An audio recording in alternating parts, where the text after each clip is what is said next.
Okay, so here it is, the 100% lossless, slimeless sugarcane farm, fully automatic. This roof here I purposely made out of glass just to show you how it works on the inside, and it's part of what makes it lossless, is making sure the sugarcane is completely contained within a box. In actuality, this glass part here would be stone, so that you could stack this on top of it. So this is also stackable as well. Now let me show you it actually working. So down below we have a minecart unconditionally moving around below, and a standard unloading system. So if we make our way up here and pretend that this stalk grows to its natural height of 3, you'll see that the observer triggers the rest of those pistons down the line there and causes the sugarcane to break, and the minecart picks it up and comes over here and drops it off. Now since this is 15 wide and it just broke 2 sugarcane stalks in height, there should be 30 down here, so let's check. So we do have 30. That's part of the lossless aspect of this farm. Now we can do the same thing on this side, and that's just because the ceiling wasn't there. I think I picked up 1. It's kind of hard to tell, but that's the purpose of the ceiling, is to keep things inside. So if that was only 1, there should be 59 ultimately coming back in here.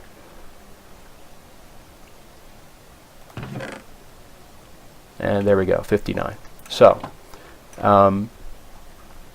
that's how this farm works. It's pretty easy to build. It's a little bit heavy on the iron, but it doesn't require slime. Iron's easier to come by early on in the game than slime probably is, at least in mass quantity.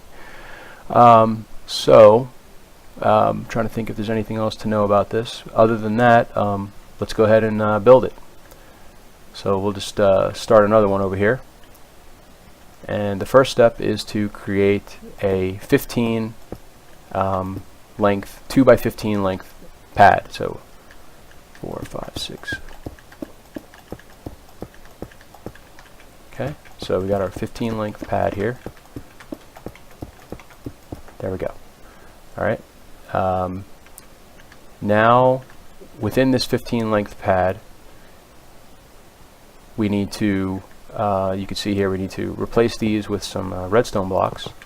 That's going to be some power blocks, and we also need to replace these, and then we need to extend out that side by 1 block and extend this out by 1 block. Okay, so that's our basic pad to begin with. Let's go ahead and put some track down, because we're going to have to put some dirt on top of that.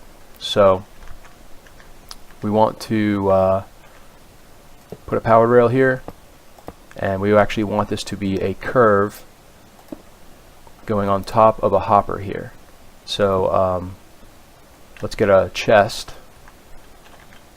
just a regular chest, and put that right there, and then put a hopper going into that chest, and this is the beginning of our unloading system. So we'll come back to the rest of that in a moment.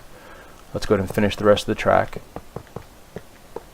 Just put a regular rail everywhere that's stone, and then put a powered rail on top of the redstone block, and continue to here, and that's what makes a circle. So the minecart will maintain a loop, and just continue on doing that.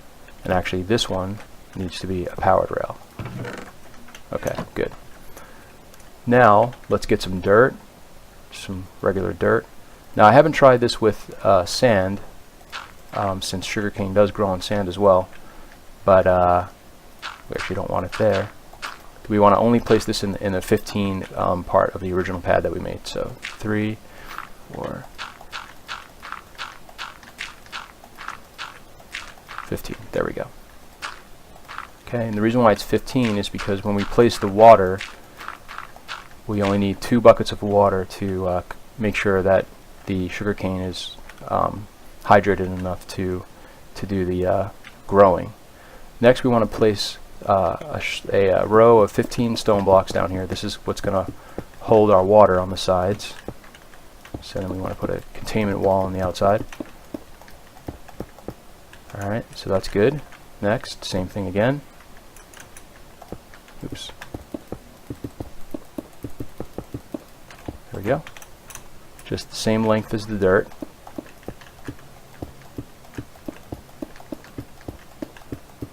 Alright, so we have that. Let's get a water bucket.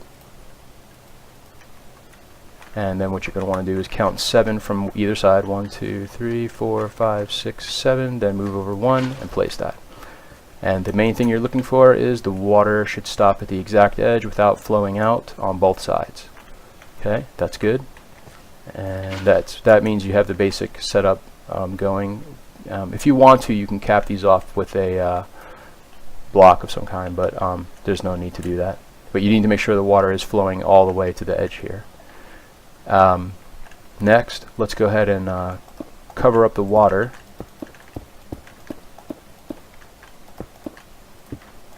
Because we need to place some pistons up here. So there we go.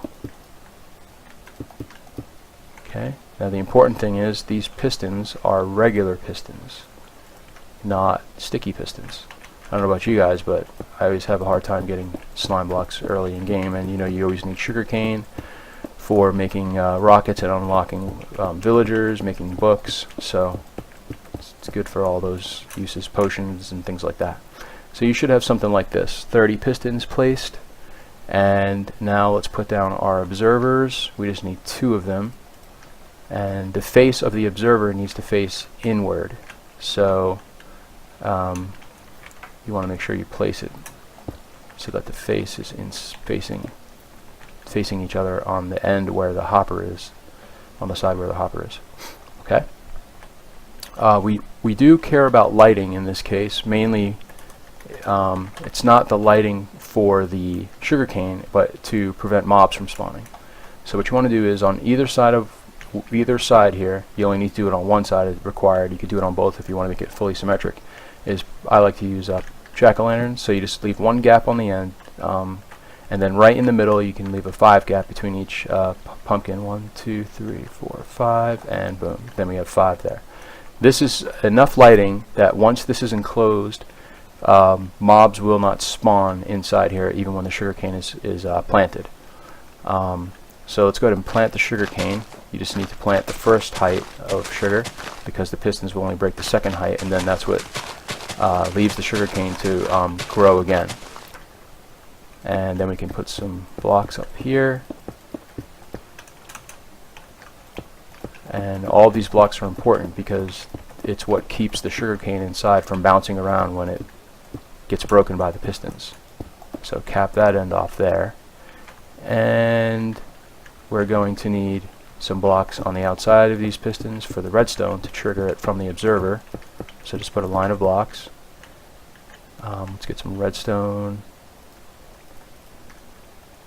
Okay, and then just a line of redstone. No repeaters are required. The redstone signal will make it this distance here. Kind of all works out nicely with the flow of the water and the length of the redstone signal, not requiring any repeaters. There you go. Okay, so let's cap this end off over here. There we go. And now we can put the ceiling on.